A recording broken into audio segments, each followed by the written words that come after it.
Bueno, que los patitos, estamos el día 24 de enero de 1977. Ese fatídico día, la calle Atocha, en Madrid, durante el periodo conocido como la transición democrática en España, un grupo de extrema derecha asesinó a 5 abogados laboristas de comisiones obreras. Se conoce como la matanza de Atocha. Fue un momento especialmente tenso a comienzos de ese año 1977, después de haber sido aprobada la reforma para, bueno, la ley para la reforma política que fue sometida a referéndum en ese año 1976 con el automorisionamiento de las cortes franquistas. Fue un momento especialmente tenso porque implicaba, a través de comisiones obreras en ámbito sindical, al Partido Comunista de España, que estaba en negociaciones soterradas con la posibilidad de legalización que fue objeto el sábado rojo, sábado santo, de esa Semana Santa, en abril de ese 1977, poquito antes de establecerse las primeras elecciones democráticas en España, que como hemos comentado más de una vez, estaban previstas unas elecciones municipales, pero en la memoria de las del 31, que en diciembre del 30 iban a haber sido unas elecciones generales, hubo miedo en el diciembre del 30 y se convirtieron unas generales en municipales, y en el 76-77 se convirtieron unas elecciones municipales en elecciones generales, que al final y a la postre fueron convertidas en constituyentes. No se sabía todo ese elemento soterrado a través de interpuestos entre Adolfo Suárez, el propio rey, los distintos agentes internacionales, Estados Unidos, Alemania, Francia, los partidos políticos, el SPD, y la aplicación en ámbito territorial interno del Estado con la política comparada en el ámbito europeo, teniendo en cuenta lo que estaba pasando en Italia, porque cuando vemos los años de plomo, más o menos, coinciden en la situación con las Brigadas Rojas en Italia, la RAF, Rotterdam Fraktion, Baden-Meinhof en Alemania, el IRA en el Reino Unido, Irlanda, y ETA en España. Es un movimiento, por tanto, que a veces se configura de la vertiente independentista, pero no es así, sino de una manera instrumental la independencia para construir un territorio subordinado a las órdenes de Moscú. Que es un poco lo que le pasa también al Partido Comunista, que sigue recibiendo financiación hasta diciembre de 1991, el mismo momento en el que el PQ dejó de existir, la URSS dejó de existir de manera absolutamente definitiva. Es importante porque en ese periodo de 1977 estaba a flor de piel lo que el libro de la transición sangrienta, a pesar de que numéricamente quien se lleva la palma es el movimiento terrorista ETA para las víctimas y los atentados, en la parte mortal. Otra cosa es las víctimas en otros ámbitos, heridos, las víctimas materiales, ya sean edificios, herramientas de trabajo, coches, etcétera. Y este libro, acerca de una transición más sangrienta de lo que pudiera parecer, con movimientos que aparentemente eran incontrolados, para tratar de atemperar esa calle que estaba viva y reivindicativa, con una suerte de idea que podríamos trasladar de cómo algunos tal vez configuraron esa idea de por qué hacer esa matanza de Atocha. Para, en esa lectura de que si atacaban a este grupo de gente significada, ligada precisamente al ámbito laboralista, y por tanto a gente humilde, pero tal vez permeada del ámbito marxista-leninista, ideológica, podían hacer la de acción, reacción, acción. Un esquema en donde se mete uno en una rueda sin fin, de pozo sin fondo, en el que las acciones tienen una concatenación que se van retroalimentando para que la salida sea un golpe de mano, de alguna manera, ya que contribuyó de cierta medida a ETA, como ya comentamos en su momento hace no mucho, con esa idea de las acciones, las quinchas, para forzar un posicionamiento filogolpista, pero por lo menos una facción pensó en 1981 que se les había ido de la mano. No querían sino amenazas de golpe de Estado. Y consiguieron un golpe de Estado. Y fue la facción Polimili que Mariona India y Andrés acabaron por enterrar con aquellos acuerdos con el ministro Rosón, hermano del que fuera efímeramente presidente de la Xunta de Galicia. Y esto fue en 1982, prácticamente en el final del mandato de la UCD. Aquí, en ese comienzo, en ese momento de la transición, los fascistas, recordemos, en este momento, en 1977, un poquito después, prácticamente medio año después, solamente logró un acta, uno. El Frente Nacional, Blas Piñar, obtuvo solamente un acta, el suyo, la suya, y por tanto no se vio esa relación de concatenación entre un intento de agitar las masas con el gallinero propio, pero también en ajeno, con esta idea de tal vez cometiendo un crimen, si bien tal vez no ellos directamente, no las comisiones obreras, no el Partido Comunista de España, pero como pensaban que la matriz se desdobla en varias hidras con sus cabezas que puedan tener esa matriz común de que todos sirven al mismo fin y tienen la misma dirección comunista, marxista, ya sea en la figura de Carrillo o en Moscú con el líder de turno respecto de la Internacional Comunista, iban a mover los hilos, las víctimas, para llevar el escalón siguiente a una represalia. Y esa represalia iba a retornar hacia el movimiento comunista, que a su vez iba a generar una dinámica en la que el proceso de transición descarrilaría y entonces sería viable imponer una solución a lo Operación Galaxia, a lo 23F, ya sea sobre todo la versión de el general Milás del Bosch, ¿no? El teniente coronel Antonio Tejero Molina, no el señor Armada, que entró en el Congreso con un gobierno de concentración en el que estaba gente tan variopinta como Carlos Ferrer Salat, como el señor Tamames o como el señor Luis María Ansón. Un gobierno que vicepresidiría Felipe González, que estaba árnico de poder. Ya en 1980 y, como no, también en 1981. Es por ello que este momento de la historia es recordado porque, aun siendo ilegal formalmente el Partido Comunista de España, ese momento en el que se hace el funeral por las calles de Madrid, completamente en silencio, con una guardia de orden jerárquica, dinámica, pero pesadamente, plúmbeamente pausada, con completo dominio de sus militantes, completa templanza en las calles de Madrid, como si fuera un desafío de fuerza,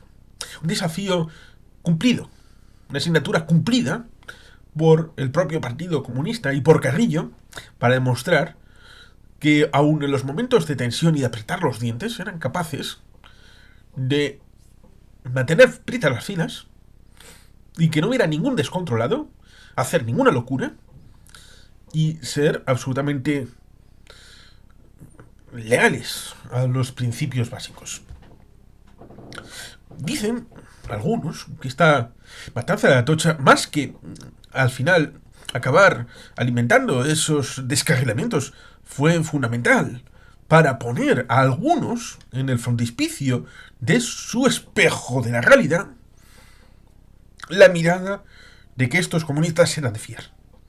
que podían ser gente honorable, transparente, gente seria, que no se iban a ir por los cerros de Úbeda, que no iban sino a buscar la convivencia, lo cual resulta curioso porque el Partido Comunista ya empezó a tener documentos de reconciliación en el año 57. Creo que era en el 57. Ya en plena época de la Guerra Fría. Otra cosa es si en el caso de ser en el 57 afectó el hecho de la primavera en Budapest. La gente puede pensar primavera a Hungría, no. Hubo primaveras antes. La primavera de Budapest, la primavera de Berlín Este, en el 53 y en el 56. La situación, por ejemplo, en la propia Checoslovaquia, pero en el año 48, cuando teniendo unas elecciones libres y en las que ganó el Partido Comunista en el año 46, primera fuerza, con el 38%. Me pareció moco de pavo, porque tuvo que hacer coaliciones con otros partidos y, por tanto, cuando estaban previstas las elecciones del 48 en Checoslovaquia, hicieron un autogolpe para tener todo el poder. Por tanto, la reconciliación que se avizoraba en Yalta y en Potsdam fue traicionada y la primavera desapareció con un invierno de los pueblos en la Europa central y oriental, hasta el punto que precisamente en el 56 todos esos movimientos de resistencia surgidos contra el totalitarismo, primero el nazi, sí, primero el Tercer Reich, pero después el otro totalitarismo venido del este, como es el del stalinismo y de la Unión Soviética, pues vieron como esa incapacidad para apoyar lo que había surgido en Budapest por parte de los occidentales les llevó a disolver sus filas y los que pudieron alcanzar Occidente. Es en ese contexto, tal vez, en el que el Partido Comunista vio que lo mejor era la búsqueda de una suerte de reconciliación, y eso resulta ciertamente curioso porque es los primeros pasos también de ese Juan Carlos de Borbón que entraría en Madrid como un preceptivo posible heredero en unas cartas que podía marcar o no marcar el anterior jefe del Estado. Y eso, voy a decir bastante,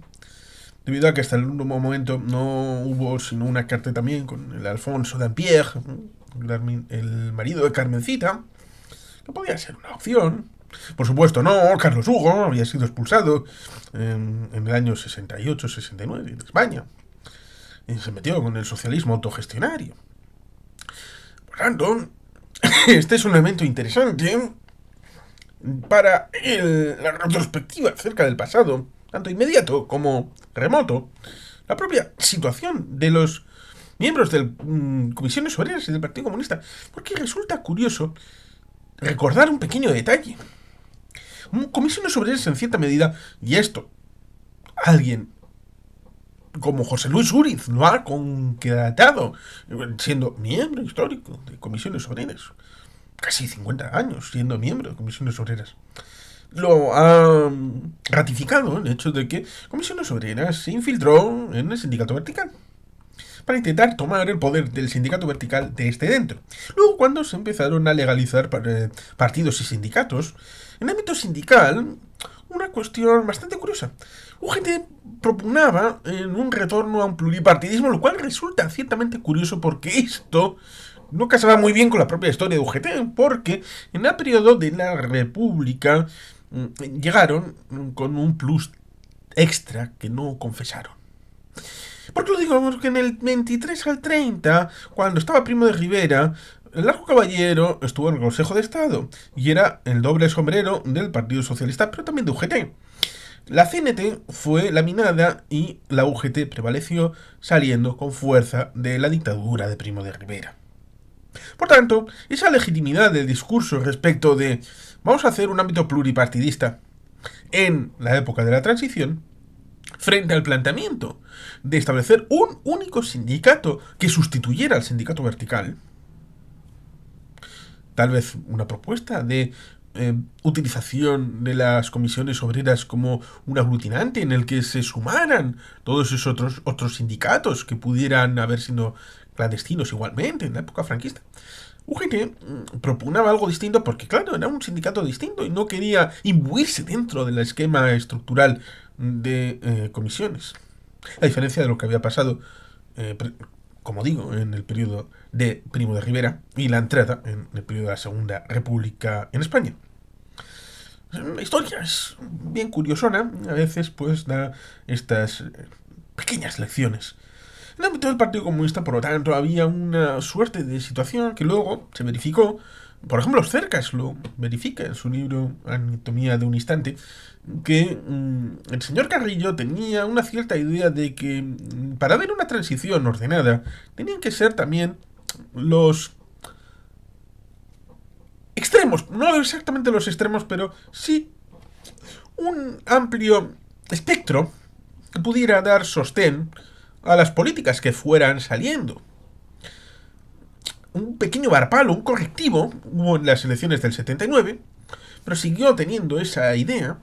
de que desde el Partido Comunista y la UCD se podía establecer un marco global que diera una suerte de... Él lo decía de derechas y de izquierdas. No es exactamente eso, porque izquierdas también podía ser el Partido Socialista Popular de Tierno Galván, por supuesto el Partido Socialista Obrero Español, y ellos pensaban que iban a ser los depositarios, también lo dice José Luis Uriz, depositarios de esa lucha antifranquista que se había desarrollado y que otros que decían tener 100 años de honradez habían pasado 40 años de vacaciones. Esos fueron lemas que se establecieron en aquella época. En el marco del Estado español hubo difíciles situaciones y pocos realmente tuvieron ese aguante y esa capacidad, aunque algunos ocultaron todas estas historias, ya sea del Partido Comunista de España en el ámbito español o de AJPNV y del gobierno vasco en el ámbito vasco. Conexiones desde el interior con el exterior, con el exilio, ya sea más inmediato, en el ámbito más próximo, en el ámbito vasco, con el País Vasco francés, o con París, o con el resto del mundo, por ejemplo, las Américas, donde se residenció en Buenos Aires el Consejo de Galiza, con Castelo primero, y luego lo que vino después. Por tanto, ese periodo, con este epicentro, a veces situado respecto de uno de esos últimos tests antes de la legalización del Partido Comunista, que fue importante para la homologación, la homogenización del sistema político cara a su presentabilidad a nivel internacional, con esas dudas previas de si el Partido Comunista tenía que ser o no legalizado y si el sistema político español era competitivamente homologable a una democracia, si estaba o no el Partido Comunista entre ellos. Cierto es que cuando podemos ver el libro de memorias de Bill Brandt, que está comentado en el canal, en aquel momento, y después, mucho tiempo después, se ha dicho que en Alemania se eliminó al Partido Comunista, el KPD. Eso sí, nos olvidaríamos del pequeño detalle de que el SPD y el KPD fueron formalmente obligados en la República Democrática Alemana a fusionarse en el SED, el Partido Unitario de Alemania Oriental, a pesar de que luego en el ámbito parlamentario había unos grupúsculos de agrarios de la CDU Oriental que daban notas de color, teniendo una mayoría amplísima el partido del SED. Y olvidaríamos el hecho que posteriormente un partido comunista en la República Federal que fue mantenido legal. Otra cosa es que no fuera KPD, el histórico KPD, pero si eran comunistas y si eran un partido. Y la instancia federal máxima de justicia dijo que no había que ilegalizarlos. Esto ya fue en los años 70. Por tanto, las cosas ameritan un elemento de proximidad, de conocimiento, de reconocimiento de lo que significan estos hechos en la cercanía de la realidad. Y por tanto, el resumen que podríamos hacer es aquellos que atentaron en Atocha no tenían un buen diagnóstico, no sabían qué estaba pasando en España, tenían unas ideas y unos dogmas bien acendrados, eran unos dogmáticos, eran unos totalitarios. unos fascistas también, que no sabían dónde estaban, ni cómo estaban pinados los bolos, pues sabían que no querían y lo que sí querían, a pesar de no conectar con el escenario en el que estaban. Ese fanatismo les llevó a cometer este crimen, pensando que desencadenarían fuerzas que les llevarían a un escenario en el que sí podrían estar cómodos ellos, y que eso estaba como una suerte de fina capa de hielo, una especie de permafrost muy liviano, como una capita de cera que había galvanizado la sociedad, pero que eso era muy frágil, quebradizo, y que a poco que se diera una suerte de pequeños golpes, como si fuera aquello un poquito de karate, podían mover a la sociedad de vuelta a la casilla de salida. Por tanto, aquellos no sabían lo que hacían, hicieron mucho daño y lo que consiguieron fue contrario a lo que pretendían, porque enfrente había una visión generosa, una visión de resiliencia, una visión de transformación, pero acordada, habiendo tenido diálogo previo, aún en la ilegalidad, aún en la alegalidad, aún en el ámbito de lo extra visible, para hacer posible lo que se estaba haciendo, que era la suma de debilidades. Porque no fue posible el derrocamiento del régimen anterior, y tampoco el régimen anterior pudo prevalecer ante la comunidad internacional ni ante el Estado español. Y esa suma de debilidades condujo no a la ruptura, sino a una suerte de reformas que condujeron a un sistema sustancialmente distinto, como es el de la época de la transición y de la Constitución de 1978. Y eso se jalonó